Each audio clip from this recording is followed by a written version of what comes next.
السلام علیکم خواتین و حضرات۔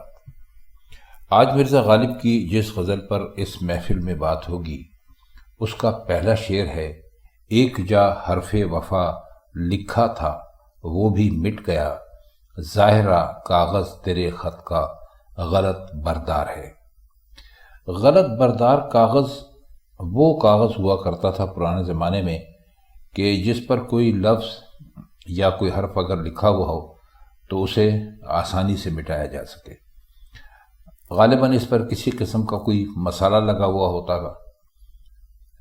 آج کل تو کمپیوٹر کا زمانہ ہے تو شاید اب یہ کاغذ استعمال نہ ہوتے ہوں۔ بہرحال اس کو کاغذ، غلط بردار کاغذ، ایسے ہی کاغذ کو کہا کرتے تھے۔ شعر کا مطلب یہ ہے کہ میں یہ سمجھ لیجئے کہ ایک طرح سے انہوں نے تھوڑا سا مزاح سے کام لیا ہے، تو یہاں ازراہ ظرافت غلط بردار کے یہ معنی لیے ہیں جس پر سے حرف خود بخود اڑ جائے۔ کہتے ہیں کہ خط میں صرف ایک جگہ حرف وفا لکھا تھا سو وہ بھی مٹ گیا۔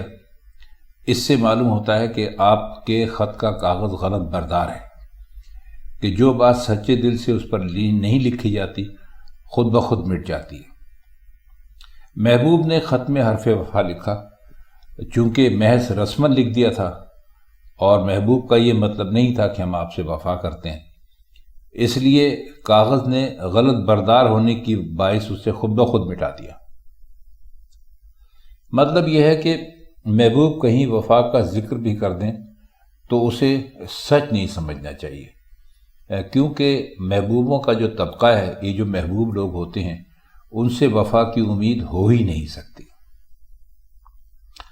اگلا شعر دیکھیے، جی جلے ذوق فنا کی ناتمامی پر نہ کیوں، ہم نہیں جلتے نفس ہر چند آتش بار ہے۔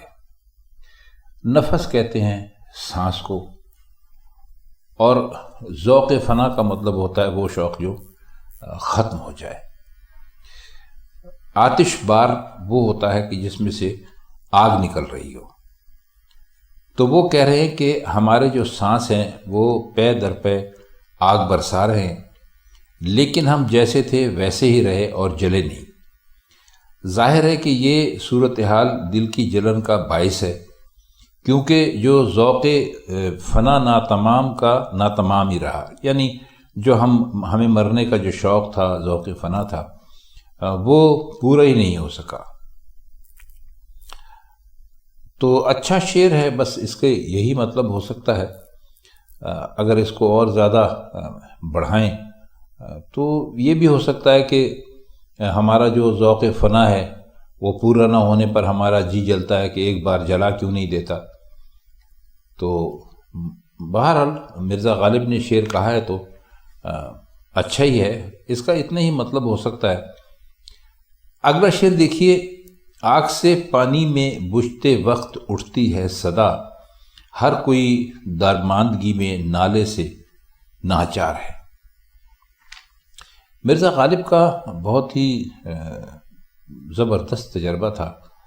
وہ زندگی کے ہر شعبے کے سے تعلق رکھنے والے لوگوں سے ملتے تھے، تو شاید ان کو لوہاروں کے پاس جانے کا بھی موقع ملتا ہو بازار میں۔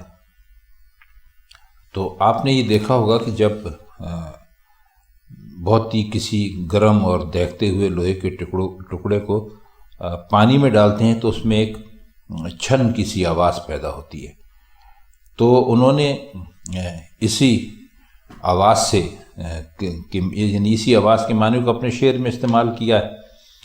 تو کہتے ہیں کہ اگرچہ یہ آگ جو ہے خاموش ہوتی ہے اور اسے زبان نہیں ملتی، لیکن جب بجھانے کے لیے اس پر پانی ڈالا جائے تو وہ بہت شور مچاتی ہے۔ تو اس سے یہ خیال پیدا ہوا کہ حالت درماندگی، یعنی بہت بری حالت میں ہر وجود کو نالۂ فغاں کے سوا چارہ نہیں۔ نالۂ فغاں مطلب یہ کہ کسی پر ظلم ہو، جبر ہو، ستم ہو تو وہ شور مچاتا ہے۔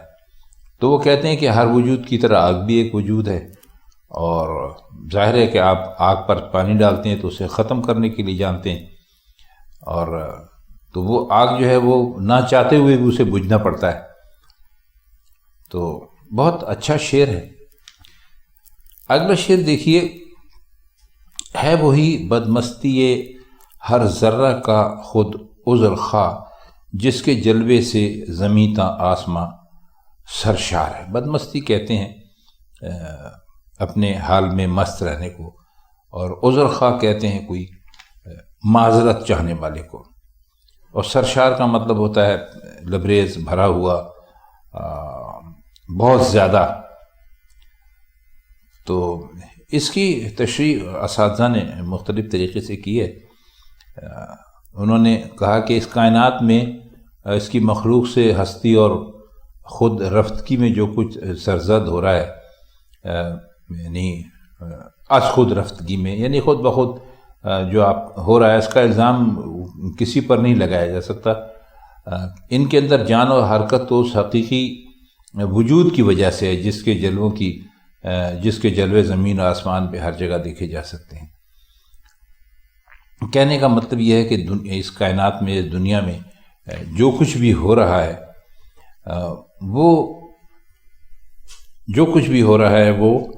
وہ اس لیے ہو رہا ہے کہ اس کو کوئی کرنے والا موجود ہے. مجھ سے مت کہے تو ہمیں کہتا تھا اپنی زندگی سے بھی میرا جی ان دنوں بیزار ہے. شعر سے تو ایسا لگتا ہے کہ عاشق یعنی مرزا غالب اپنے محبوب سے خفا ہو گئے تھے. محبوب انہیں منا رہا تھا، باتوں میں اسے کہہ دیا کہ بھائی تو ہمیں اپنی زندگی کہتا تھا، یعنی کہ کہتا تھا کہ میرے جینے اور مرنے کا مدار آپ پہ ہے. تو خفا ہیں تو کہتے ہیں کہ ایسی بات منہ سے مت نکال، میرا دل ان دنوں زندگی سے بیزار ہے.